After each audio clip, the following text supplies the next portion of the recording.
अंतरराष्ट्रीय मंच पर कश्मीर का मुद्दा उठाने वाले तुर्की के साथ कुछ ऐसा हुआ है जिसने एक बार फिर साबित कर दिया है कि भारत से टक्कर लेने का अंजाम क्या होता है। तुर्की कश्मीर को लेकर अचानक नरम पड़ गया है। सबसे हैरानी की बात तो यह है कि तुर्की ने पाकिस्तान से दूरी बढ़ाने के संकेत भी दे दिए हैं। भारत की जबरदस्त कूटनीति के आगे तुर्की के राष्ट्रपति रिसेप अर्दोआन ने घुटने टेक दिए हैं। तुर्की के राष्ट्रपति अर्दोआन को इस्लामिक दुनिया का सबसे ताकतवर राष्ट्रपति समझा जाता है। अर्दोआन लगातार भारत विरोधी बयान देते आए हैं, लेकिन उन्हीं अर्दोआन को भारत ने ऐसी पटकनी दी है कि उन्होंने कश्मीर के मुद्दे से तौबा कर ली है। इस वीडियो में आपको बताएंगे कि आखिर क्यों तुर्की कश्मीर के मुद्दे पर नरम पड़ गया है और वो कौन से कूटनीतिक फैसले थे जिनका इस्तेमाल करके भारत ने तुर्की को घुटनों पे ला दिया है। आपको बता दें कि तुर्की अपने सबसे बुरे दौर से गुजर रहा है। आर्थिक रूप से भी तुर्की लगभग टूट चुका है। तुर्की के हालात इतने बुरे हो गए कि उसे फाइनेंशियल एक्शन टास्क फोर्स यानी FATF की ग्रे लिस्ट में पाकिस्तान के पास पहुंचा दिया गया है। FATF की ग्रे लिस्ट में आना तुर्की के लिए किसी बड़े झटके से कम नहीं है। इसकी वजह से तुर्की अब और बड़े आर्थिक संकट में फंस गया है। तुर्की पाकिस्तान की तरह दुनिया में अलग थलग पड़ता जा रहा है।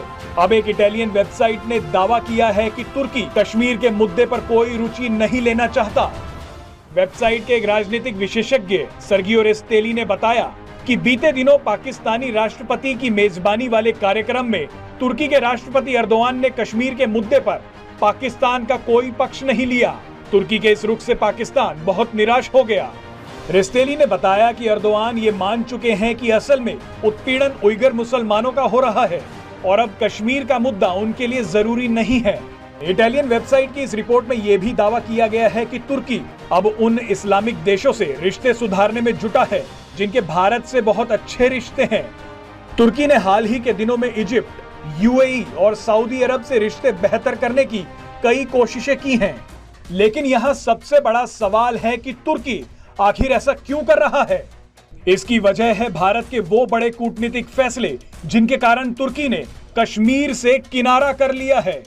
भारत की कूटनीति को समझने के लिए आपको दो देशों के बारे में जानना जरूरी है और ये देश है साइप्रस और आर्मेनिया। आपको बता दें कि तुर्की के रिश्ते इन दोनों ही देशों से बेहद खराब हैं। भारत ने इन्हीं दोनों देशों के जरिए अब तुर्की को घेरा है। आपको याद होगा कि संयुक्त राष्ट्र महासभा के 76वें सत्र में अपने भाषण के दौरान तुर्की के राष्ट्रपति अर्दोआन ने कश्मीर का मुद्दा उठा दिया था। इसके कुछ ही घंटों बाद भारत के विदेश मंत्री S जयशंकर ने भी साइप्रस के मुद्दे को छेड़ दिया। गौरतलब है कि तुर्की ने कई सालों पहले साइप्रस के एक बड़े हिस्से पर अवैध रूप से कब्जा कर लिया था। साइप्रस के मुद्दे पर तुर्की UN के प्रस्ताव की भी अनदेखी करता रहा है। अर्दोआन ने साल 2019 में भी अपने संबोधन में कश्मीर का मुद्दा उठाया था। उस समय प्रधानमंत्री नरेंद्र मोदी ने साइप्रस के राष्ट्रपति के साथ बैठक की थी, जिसमें PM मोदी ने साइप्रस की स्वतंत्रता और एकता की बात कही थी। उस समय ये तुर्की के लिए किसी बड़े झटके से कम नहीं था। अब बात करते हैं आर्मेनिया की। आपको बता दें कि आर्मेनिया और अजरबैजान के बीच दशकों पुराना सीमा विवाद चल रहा है।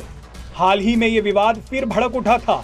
इस लड़ाई में पाकिस्तान और तुर्की ने खुलकर अजरबैजान का साथ दिया था। यही कारण है कि कश्मीर मुद्दे पर अजरबैजान भी खुलकर पाकिस्तान और तुर्की का समर्थन करता है, लेकिन वहीं आर्मेनिया हमेशा से कश्मीर पर भारत का साथ देता आया है। कुछ दिन पहले ही भारतीय विदेश मंत्री S जयशंकर आर्मेनिया के दौरे पर थे, जहां उन्होंने आर्मेनिया को व्यापार के लिए बनाए जा रहे नॉर्थ साउथ कॉरिडोर में शामिल करने का निर्णय लिया। आपको बता दें कि पहले ये कॉरिडोर अजरबैजान से होकर गुजरना था। अजरबैजान को तुर्की का साथ देना और कश्मीर का मुद्दा उठाना भारी पड़ गया। आपको बता दें कि नॉर्थ साउथ कॉरिडोर के शुरू होते ही भारत के लिए यूरोपीय बाजारों तक पहुंचना आसान हो जाएगा। इस कॉरिडोर में भारत ईरान के चाबहार बंदरगाह से होते हुए आर्मेनिया और जॉर्जिया के रास्ते अब यूरोप पहुंच जाएगा।